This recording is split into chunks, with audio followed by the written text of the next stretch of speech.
récente du musée de la Grande Guerre, j'ai cette chance. Je tenais à vous remercier pour votre venue aujourd'hui, cette 5e université d'été. Je vais être très rapide, je voulais juste évidemment vous souhaiter 2 excellentes journées et remercier tout particulièrement François Cochel, le président fidèle et précieux de cette université depuis le début, pour son travail remarquable qui nous permet de vous proposer cette université d'été chaque année depuis 5 ans maintenant. Je souhaitais également remercier évidemment tous nos intervenants, tous les participants. Il y a des fidèles parmi les participants aussi, je suis ravie de retrouver. Je voulais saluer également Hélène Royal, qui est vraiment la cheville ouvrière de cette université d'été, et David Teamaker, qui est caché là-haut et qui nous accompagne beaucoup sur cet événement aussi et sur bien d'autres. Donc merci à tous. Merci François, je vous laisse présenter plus amplement ces 2 journées et à tout à l'heure.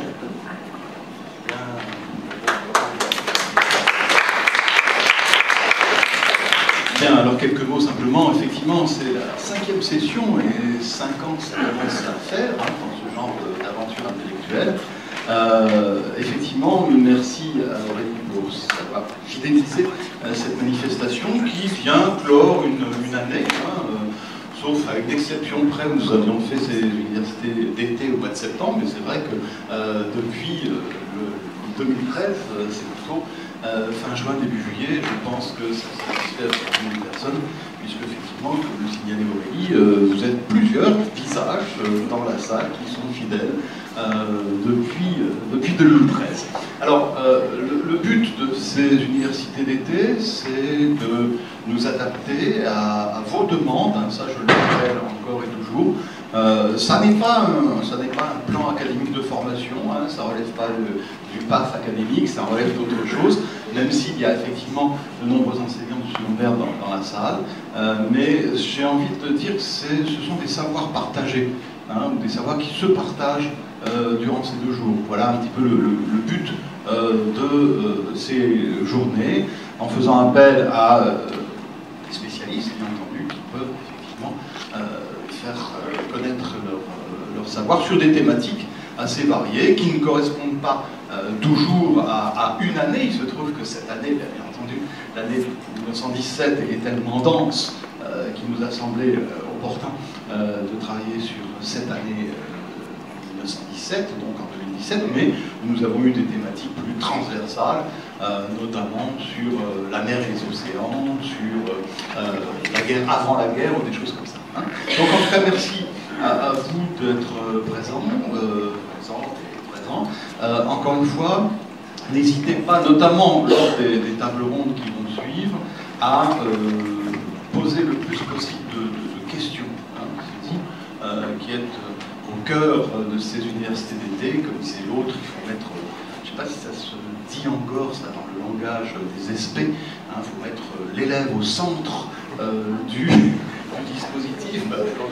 Voilà.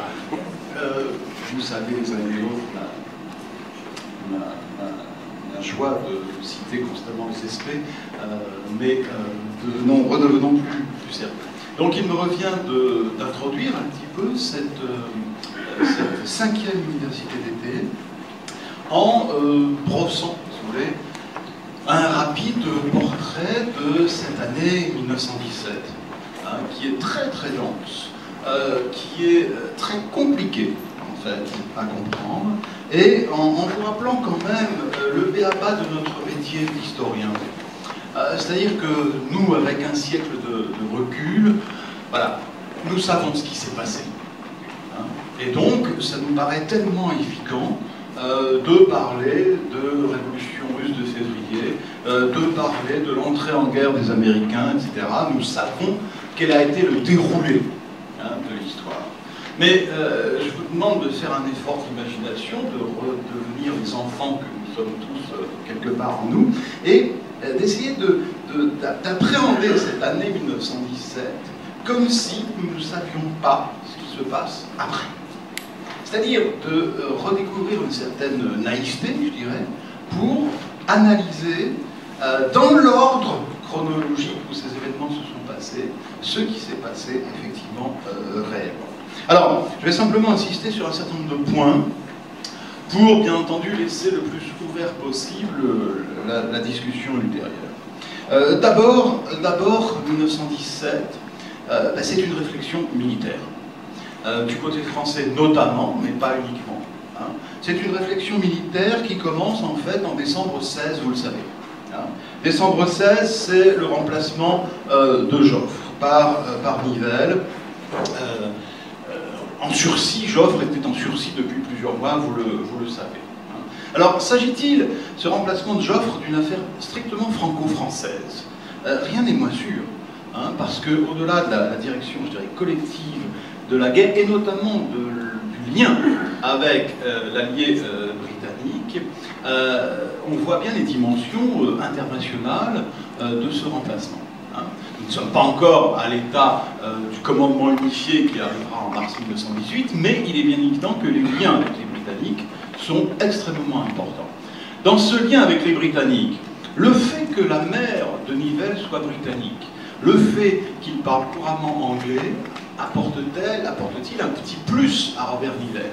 On peut effectivement émettre l'hypothèse, les relations avec Haig, entre Nivelle et Haig, seront effectivement facilitées par le fait que Nivelle parle couramment l'anglais. Mais en termes de préparation de l'année 1917, c'est bien entendu à la fin de l'année 16 que tout se passe, puisque c'est à la fin de l'année 16 que les plans préparés par Joffre et repris effectivement par Robert Nivelle, même s'il les modifie, hein, sont entérinés. Hein. Il semble bien aussi, d'ailleurs, parenthèse, que Joffre espérait pouvoir continuer de tirer les ficelles en sous-main, de continuer à manipuler Robert Nivelle.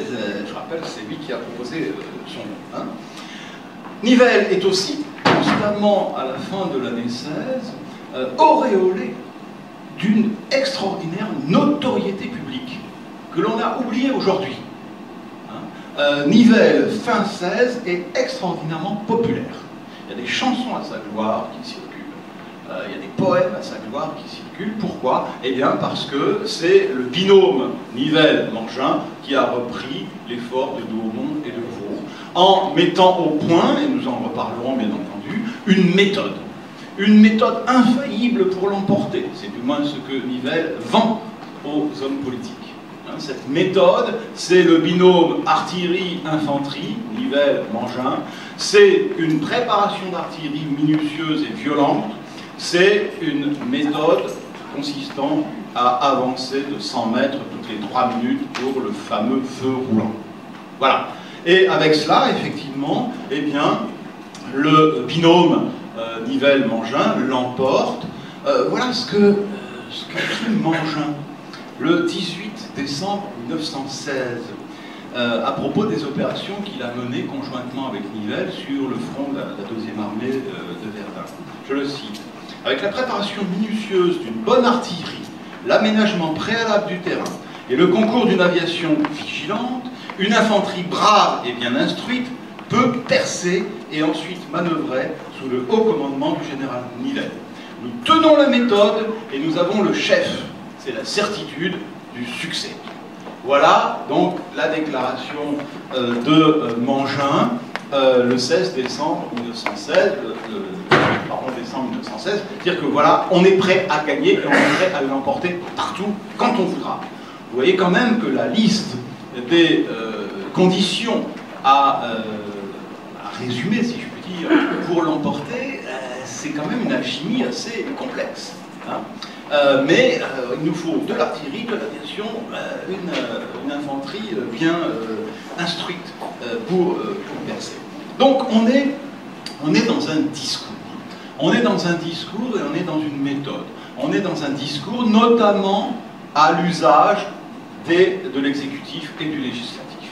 La France de fin 1916 est lasse de la guerre, nous allons en reparler pendant 2 jours. Ce thème de la lassitude, c'est à mon sens le thème le plus important de l'année 17, qui s'exprime de manière différente. Donc, ce que Nivelle vend aux élus, et notamment à l'exécutif, au gouvernement, eh bien c'est une méthode pour l'emporter rapidement. Et on est dans du paradoxe, en quelque sorte. puisque on revient peu ou prou à la notion d'offensive décisive comme on l'a trouvée en 1914. Mais là, avec méthode, si je puis dire. Hein, c'est la différence essentielle.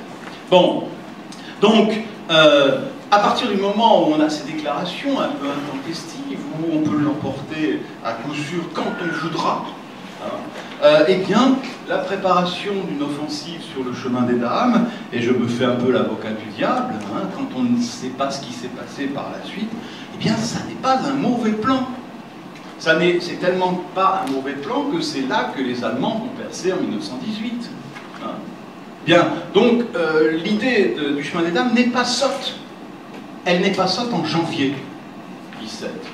Le deuxième n'est en plus en mars et en avril. Parce que, qu'est-ce qui s'est passé entre-temps? Eh bien, il s'est passé le repli allemand volontaire, le repli Alberic, et les services de renseignement français, là, n'ont pas identifié, et les Britanniques font pas mieux. Hein, les services de renseignement français ne voient pas ce repli Alberic, ils n'en mesurent pas la profondeur. Hein. Et donc, effectivement, ce raccourcissement du front pour les Allemands, programmé, va se révéler extrêmement plein de questionnements pour les services de renseignement français et pour le haut commandement. Deuxième, bien évidemment, deuxième événement absolument majeur des débuts de l'année 1917, eh bien, c'est la première révolution russe. Alors, cette première révolution russe, là aussi, retrouvons notre naïveté enfantine, elle est totalement inattendue. Vous savez ce que dit Lénine en janvier 1917. Lénine, il a 46 ans à l'époque. Il dit « Nous, les vieux, nous ne verrons jamais la révolution en Russie. » Il faut quand même se souvenir de cet événement, enfin de cette prise de position. Donc, il ajoute que les conditions de la révolution, en janvier 17, ne sont à ses yeux pas réunies en Russie.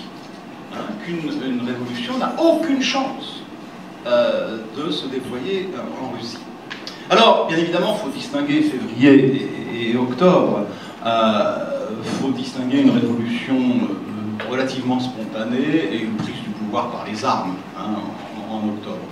Il est vrai, et ça, Vladimir Ilyich Ulyanov l'a dit aussi, il est vrai que la guerre a été un cadeau fait à la Révolution. On connaît bien cette expression. La Russie, l'Empire russe, a perdu la guerre, non seulement militairement, nous y reviendrons, mais elle a perdu la guerre aussi sur le front de ce que j'appellerais la quotidienneté. Sur le front du ravitaillement des populations civiles, avec une situation totalement dégradée dès 1915, dès la fin de l'année 14, je dirais même. Avec le fait que la Russie soit privée totalement de biens d'équipement. Pourquoi? Parce qu'elle importait notamment ses machines-outils, etc. Avec la fermeture de certains circuits commerciaux, eh bien, ces importations de biens d'équipement ne peuvent plus avoir lieu. Elle est amputée, il faut s'en souvenir aussi, de la partie polonaise de son empire. On a des pénuries qui s'accumulent en Russie absolument partout. On a une détérioration colossale des moyens de transport qui sont en priorité réservés pour les armées. On a des denrées agricoles qui circulent de moins en moins. Un repli sur les marchés extrêmement locaux, et on a en plus le rôle des spéculateurs qui est tout à fait considérable. Donc, explosion des revendications salariales dans cette Russie de l'année 16 et début 17. Des réquisitions militaires qui pèsent aussi terriblement sur les milieux ruraux, réquisition des chevaux. Et puis il faut trouver des hommes aussi, parce que les pertes militaires russes depuis 1914 sont immenses. Plus d'1,5 million d'hommes perdus, c'est-à-dire au sens militaire du terme, pas tous morts, tués, blessés, prisonniers disparus. 1,7 million dès 1916. Donc là, effectivement, des conditions qui se détériorent de manière considérable.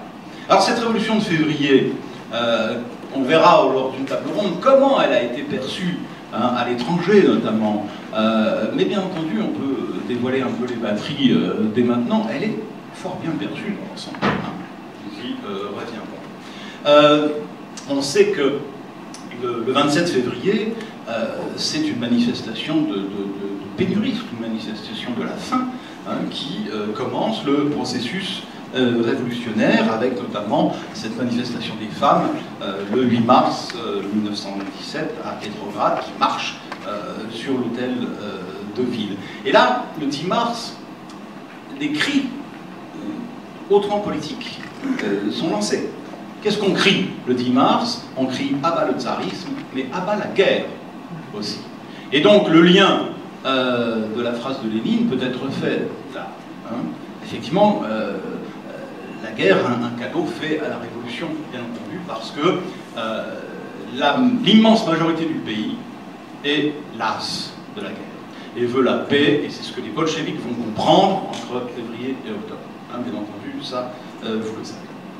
Alors, les manifestations s'enchaînent, et vous savez que le 11 mars, donc la police tire dans la foule manifestant, il en font 150 morts, et là on a des soldats qui refusent de prendre parti pour le maintien de l'ordre, hein, et donc qui se désolidarisent du régime, y compris la fameuse garde de Nicolas II. Hein. Alors, bien entendu, le déroulé des événements, vous les connaissez. Ce qui est important, c'est, pour notre propos d'aujourd'hui et de demain, c'est qu'advient-il après février 1917 en Russie? Parce que le débat est intense entre différentes composantes, hein, bien évidemment, de cette révolution russe. Et on tourne autour de la problématique constamment guerre ou paix. Puisque une partie, enfin le gouvernement provisoire, les gouvernements provisoires, Miliukov puis Kerensky, veulent continuer la guerre, veulent rester fidèles à la parole donnée aux Alliés en 1914.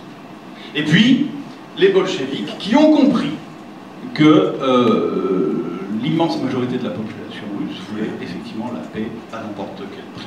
Hein.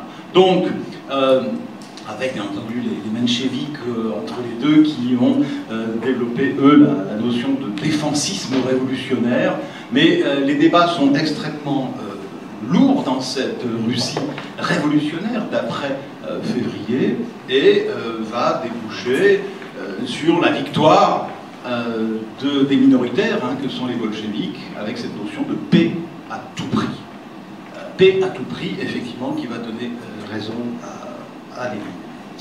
D'autant plus que la situation militaire en Russie après février est catastrophique. Mais de plus en plus catastrophique à une dose, si je puis dire, que l'on imagine mal. Hein. Les armées se délitent totalement.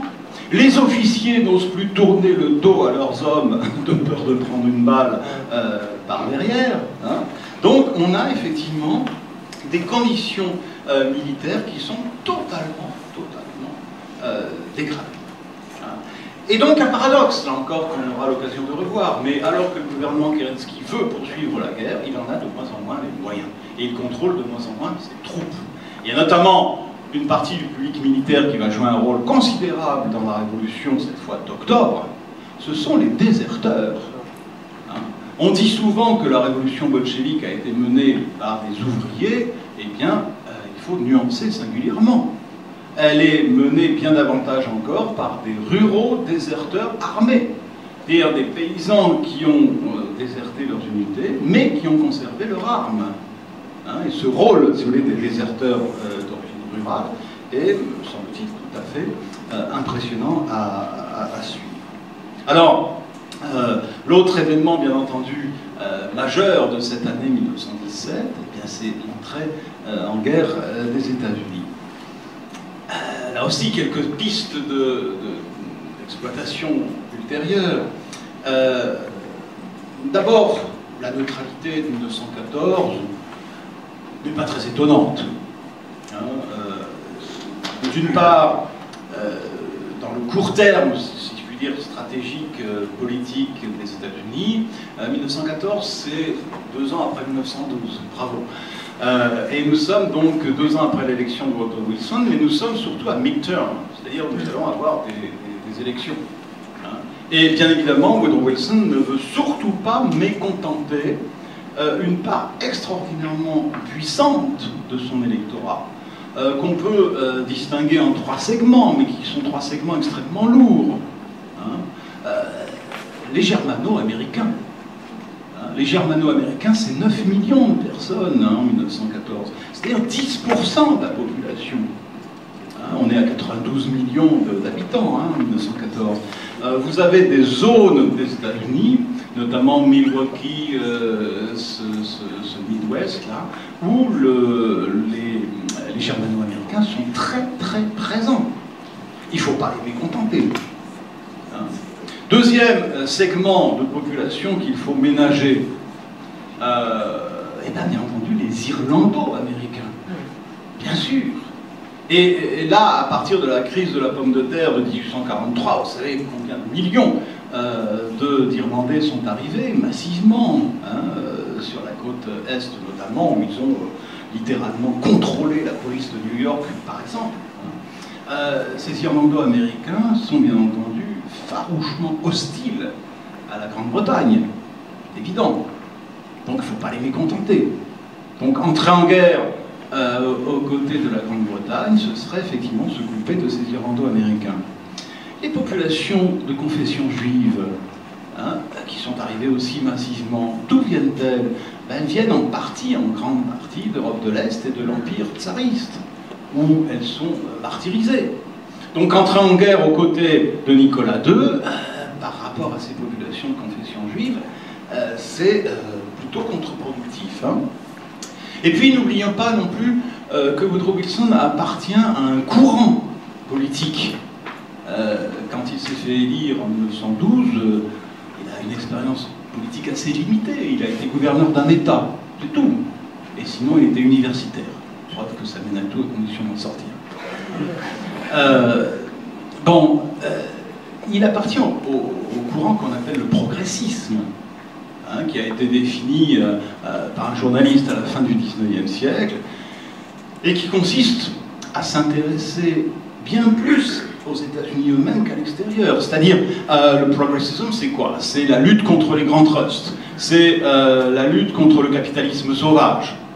Donc, c'est un regard américano-centré, qui estime que la modernité doit se faire, la régulation du capitalisme doit se faire au sein des États-Unis même. Et donc, le regard sur l'extérieur joue assez peu, bien sûr. Alors, ceci dit, neutralité, oui, neutralité des autorités politiques, mais pas du tout neutralité des intérêts économiques. Les intérêts économiques, dès 1914, dès en tout cas fin 14 et début 15, là c'est clair. Vous prenez les investissements des grandes banques états-uniennes, qui sont forcément des banques privées, je rappelle que le Federal Reserve Board n'a été créé qu'en 1913, un système bancaire américain qui a été modernisé en 1913, mais qui sinon est archaïque, avec des petites banques locales, bon, plus quelques grosses banques, comme la Banque Morgan notamment. Mais si vous regardez les investissements faits à partir de 1915, si vous me permettez cette expression vulgaire, il n'y a pas photo. Les investissements sont clairement dirigés vers la France et vers la Grande-Bretagne. C'est-à-dire que bien avant que les États-Unis aient fait leur coming out sur la guerre, eh bien, les banques, elles, ont choisi très clairement leur camp. Et elles ont fait le pari que les vainqueurs seront les Français et les Britanniques. Donc neutralité, oui, mais neutralité un petit peu de façade. Alors, lorsque Woodrow Wilson est réélu en novembre 16, chronologie, novembre 16, il est encore partisan de la paix. Toute sa campagne électorale, c'est « It keep us from war », il nous préserve de la paix, il nous préserve, pardon, de la guerre. Il nous maintient en dehors de la guerre. C'est ça la campagne de novembre 16. Et, bien entendu, janvier 17, vous voyez la rapidité d'évolution, eh bien, le basculement a déjà lieu, bien évidemment. Alors pourquoi? Ben, on évoque souvent, bien entendu, deux dates importantes, hein, le 16 janvier, le fameux télégramme Zimmermann, qui, vous le savez, qui est capturé intercepté par les services secrets britanniques, qui se font un malin plaisir de le décrypter, de le fournir, bien entendu, aux États-Unis, qui incite les Mexicains à entrer en guerre contre les États-Unis. Quand vous savez les relations fantastiquement conflictuelles entre le Mexique et les États-Unis, sans même venir jusqu'à nos jours, quand vous repensez à 1836, à Lamo, quand vous repensez à 1848, le traité de Guadalupe Hidalgo, etc., quand vous pensez aussi à l'expédition punitive qu'a menée Pershing en 14 contre la ville de Mexico City, vous comprenez bien que là, susciter une réaction des Mexicains en janvier 17, pour les États-Unis, c'est une opération à haut risque. Bon, et puis d'autres décisions, vous la connaissez, c'est bien entendu le 31 janvier 1917, c'est-à-dire la déclaration de l'amirauté allemande entrant dans la guerre sous-marine à outrance. Mais là aussi, il s'agit d'entériner des évolutions qui sont en cours depuis belle lurette, si vous me permettez l'expression. Parce que pourquoi l'amirauté américaine choisit-elle cette stratégie jusqu'au boutiste? Parce qu'elle a parfaitement compris, et les Allemands l'ont compris de manière générale, qu'ils n'avaient plus rien à espérer des États-Unis. Que la rupture était d'ores et déjà là. Donc, si vous voulez, la déclaration de guerre sous-marine à outrance n'est que la continuation d'une évolution qui est en cours depuis 1914 et que je signalais notamment à travers l'attitude des banques américaines. Alors, en deux étapes, les États-Unis entrent en guerre. Le 4 avril, donc, les sénateurs se prononcent pour. 82 votes pour, 6 contre, quand même. Le 6 avril, cette fois, c'est la Chambre des représentants. Il y a un peu plus d'opposition, quand même. Hein. 373 représentants pour, 50 contre l'entrée en guerre. Bon, surtout, bien évidemment, l'entrée en guerre des États-Unis entraîne d'autres entrées en guerre, hein, puisque vous avez, vous le savez, 7 États latino-américains qui entrent en guerre dans la foulée de celle des États-Unis, Brésil, Costa Rica, Cuba, Guatemala, Nicaragua, Panama, Libéria. C'est pas franchement latino-américain, mais vous savez que c'était l'État destiné à recueillir les esclaves libérés après la guerre civile de 1960. Petite précision, mais que vous connaissez bien sûr, c'est à l'Allemagne seule, que les États-Unis déclarent la guerre. Ils n'entreront en guerre contre l'Empire austro-hongrois que beaucoup plus tardivement, le 7 décembre 1917. Et, par exemple, ils n'entreront jamais en guerre contre la Bulgarie. Donc vous voyez, entrer en guerre, mais là encore à géométrie variable.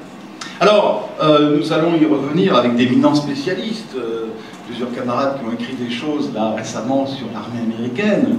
L'armée américaine, Rémi Porte va en parler, Frédéric Pelleton aussi, bien sûr, c'est une armée de papier. Hein, en 1917, lors de la déclaration de guerre, cette armée américaine n'existe pas.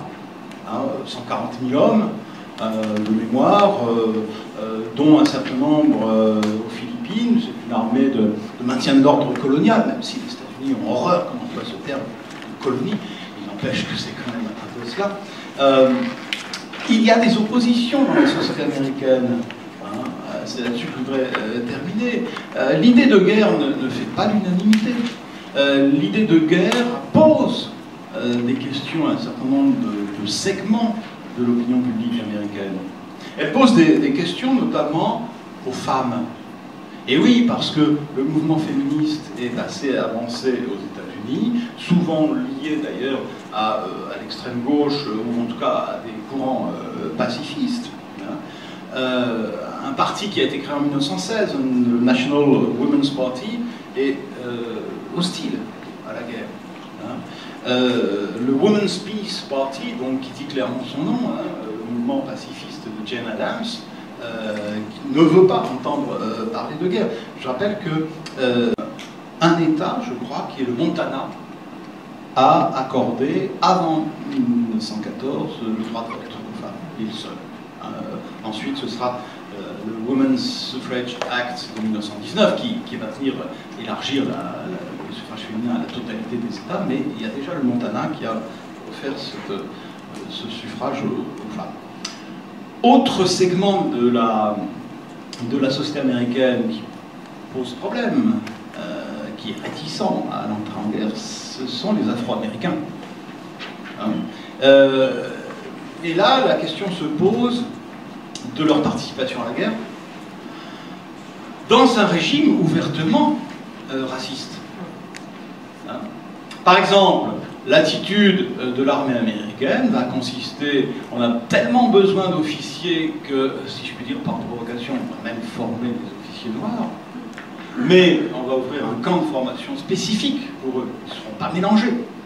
Et, vous le savez, sauf les Afro-Américains qui seront versés sous commandement français, équipés du cascadrian, tous les autres Afro-Américains combattants dans l'armée des États-Unis le feront essentiellement dans des unités non combattantes. Pas question d'apprendre à manier des armes aux Noirs. Et les racistes du Sud y veillent.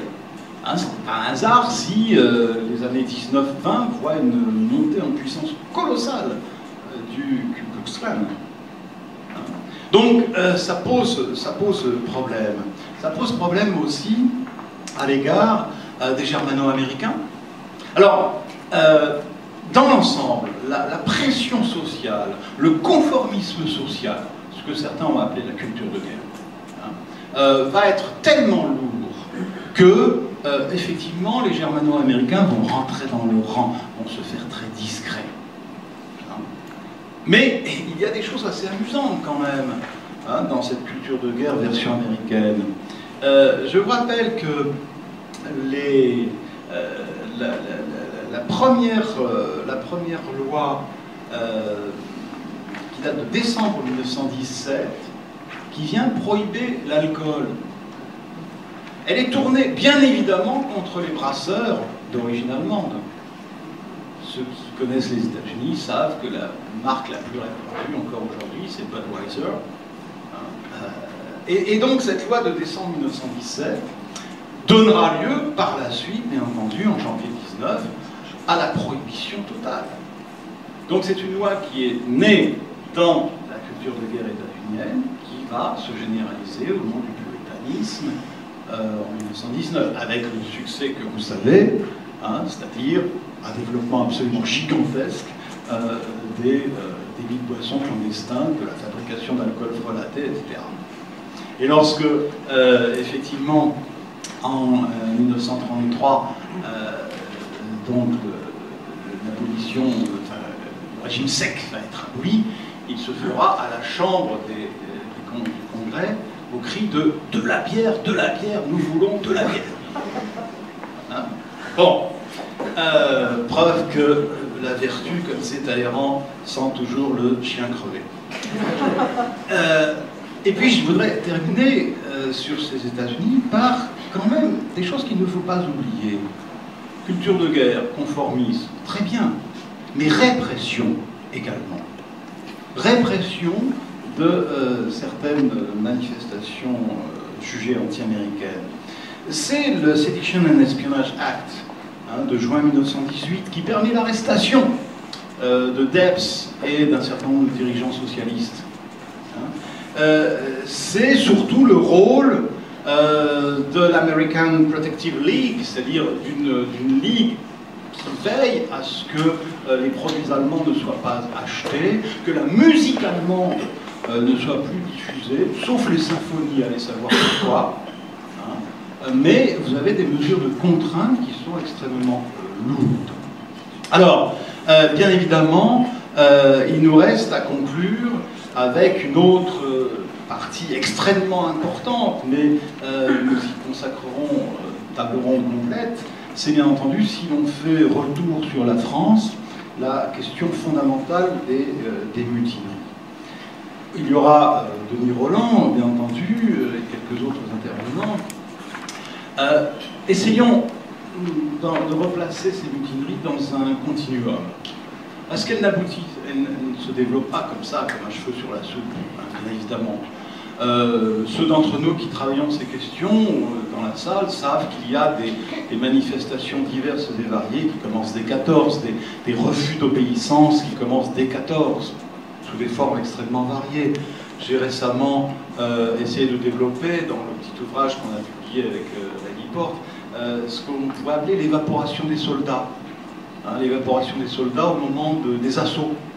Et c'est une forme de désobéissance. On se plante au moment de l'assaut. Hein. C'est de toutes les guerres. On a déjà mesuré ça dans les guerres napoléoniennes, mais là, ça prend une dimension quasi industrielle, si tu veux dire.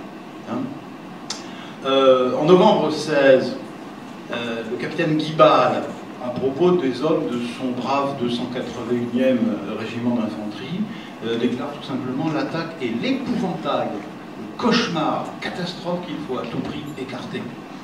Hein, c'est ça le but des hommes en 1916, fin 16, début 17. Hein.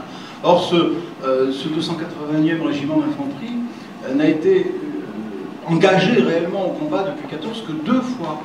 Et pourtant, vous voyez, l'idée même de l'assaut lui est insupportable. Alors, on sait aussi qu'il y a des manifestations de défilement hein, par rapport aux ordres reçus, effectivement un certain nombre d'activités interdites sont en cours largement. La vraie question des mutineries, à mon avis, peut se poser de différentes manières. Hein. Elle peut se poser, pour nous historiens, hein, d'une problématique historiographique. 1. L'importance des mutineries, l'importance quantitative. Et là, les travaux récents montrent quand même, nous y reviendrons, qu'il y a bien plus de soldats concernés que ce qu'avait écrit Pedroncini en 67. Donc là, il y a eu effectivement des réévaluations assez considérables. Hein, et plutôt à 80 000 hommes qu'à 30 000. Hein, faut faire. Deuxième problématique, la nature du mouvement. Hein, mouvement de lassitude ou mouvement politique. Hein, je rappelle que le commandement français y a vu à l'époque, alors le rôle de l'alcool, qu'il a eu tendance à surestimer, mais le rôle aussi de certains meneurs. Alors qu'est-ce que c'est qu'un meneur? Est-il intellectuellement tourné vers la révolution? Bon, et tous les débats que ça pose. Hein. L'éventuel lien avec les événements russes, je pense qu'on peut largement écarter cela. Hein, nous en reparlerons. Troisième ligne de problématique, les conséquences. Les conséquences de ces mutineries. Parce que si mémoriellement, ces mutineries sont très importantes dans la société française d'aujourd'hui, sur le plan de la guerre et de la poursuite de la guerre, les mutineries changent-elles quelque chose? Finalement, pas grand-chose. Donc, vous voyez, les questionnements sont importants, très très importants, sur aussi, bien entendu, la nature de la répression, sur l'ampleur de la répression, sur les aménagements éventuels de cette répression. 554 condamnés à mort, 49 exécutés réellement. Notre défunt André Bach, qui vient de disparaître, montrait quand même que la répression était infiniment plus sévère en fin 14 qu'en 17. Hein. Alors, bilan de cette introduction un peu trop longue. Bilan qu'on peut tirer, on peut revenir sur le plan, si vous voulez, opérationnel hein, de l'année 17. Les Français n'ont pas percé sur le chemin des dames. Bon. Il y a, à mon sens, à réévaluer considérablement cette bataille, à la prendre pour ce qu'elle est réellement militairement, et non pas pour ce qu'elle est mémoriellement.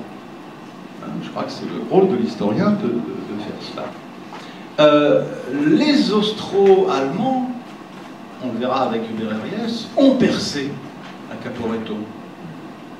Et pourtant, ils ne gagnent pas la guerre. Donc il faut effectivement replacer, et le front italien, il faut replacer dans un contexte plus long, si vous voulez, le front italien est comblé, notamment par les Alliés et par un sursaut italien. La fin de l'année 17 est marquée par une autre méthode que celle qui prévalait en décembre 16, janvier 17. On est passé de la méthode Nivelle-Mangin à la méthode Pétain, c'est-à-dire l'offensive à objectif limité. C'est la Malmaison.